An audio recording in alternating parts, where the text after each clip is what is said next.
This may be one of my favorite movies of the year. What? What are you laughing at? Are you laughing at just how much know. fun you had watching this movie? But let's talk about why. By the way, spoilers ahead.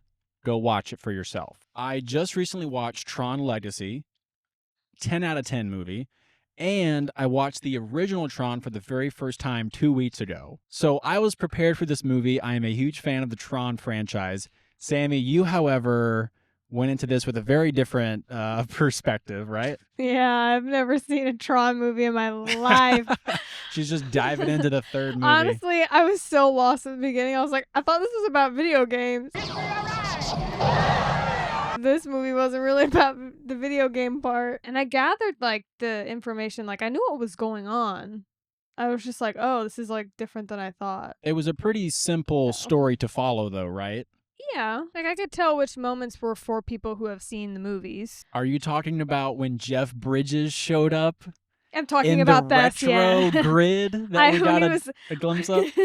That was so awesome. When he was walking in, like the pixelated, like he was forming, I thought it was like, because he's wearing a cloak, I was like, is that a Jedi? I was like, is that like Obi-Wan? Hello there. We need to talk about how movie trailers are ruining the movie industry. Can I just go on a soapbox real quick? You can, yeah. Rant number 1.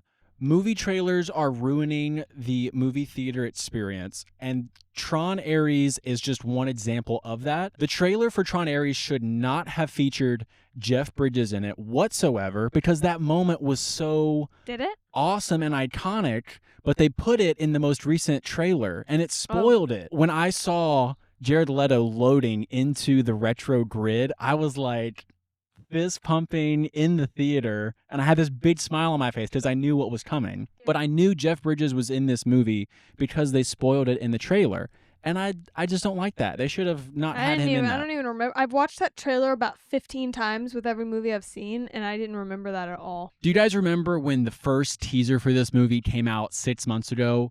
This teaser had me so hyped for this movie. The way that it was not revealing too much, but give you just enough of the sound design from 9 Inch Nails, just enough of the visual effects. This was all I needed. You didn't need to show Jeff Bridges, okay?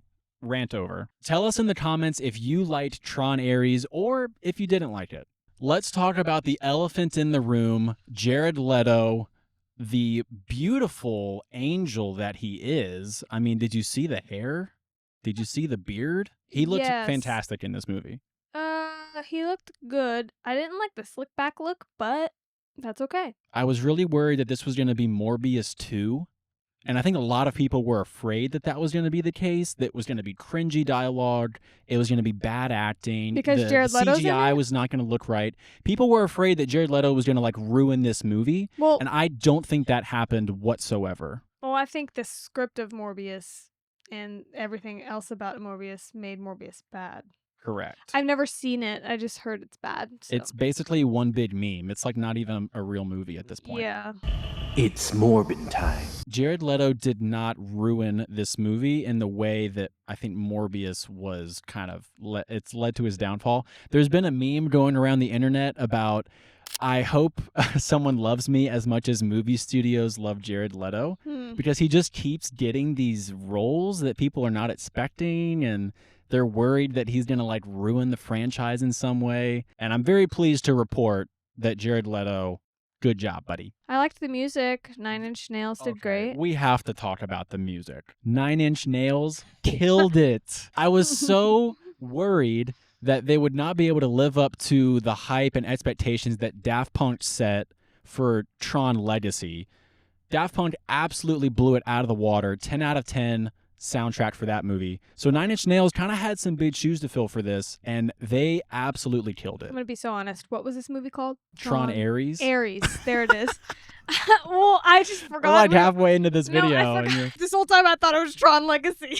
No. 9 Inch Nails did great. I haven't seen the other one, so I don't know how Daft Punk did, but they were good, so I assume that it was really good. We saw this movie at our local theater in a GPX showing, which is just kind of the fancier screen, better sound, and it was 100% worth it. The sound design, the soundtrack from Nine Inch Nails, I would just say the audio experience from this movie was incredible. I agree. And it absolutely needed that because you could say the story was wasn't an Oscar-winning story, but that's okay. I don't think it has to be that. It was a good enough story to keep me involved. Like, I was invested the entire story. I was really curious about the fact that we were in a different grid than the grid from Tron Legacy, a different grid from the first Tron movie. I kind of liked that. They kind of expanded the universe a little bit by showing that there are different grids and that we can travel across them. So that was really different. Now, I don't quite care if a movie's Oscar-worthy.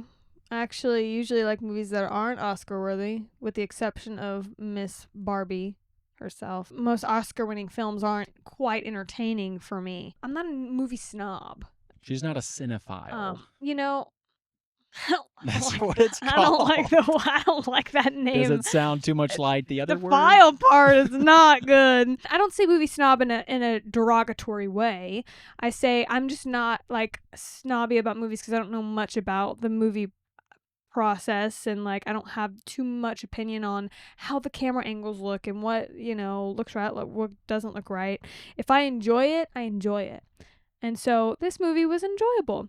I liked all the colors. Yes, very bright, Yeah, very like colorful. the neon kind of cyberpunk design. My favorite part was Evan Peters. I do like him. I've seen him in many things. I think he is a wonderful actor. I was pleased with his performance as a villain. He was locked in. And they teased some stuff there at the end of the movie where he put himself into his grid and could be returning as a villain for another movie. Well, he had a suit.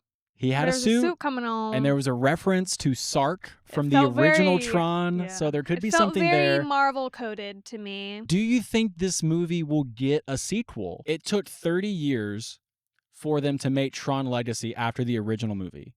Then it took them 15 more years to make Tron Ares after Tron Legacy. So are we going to have to wait another decade to get Tron 4? I don't think they're going to do that.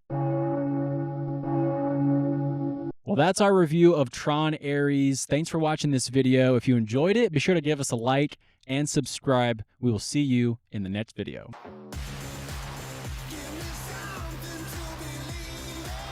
This was fun. Next time it'll be a movie that I pick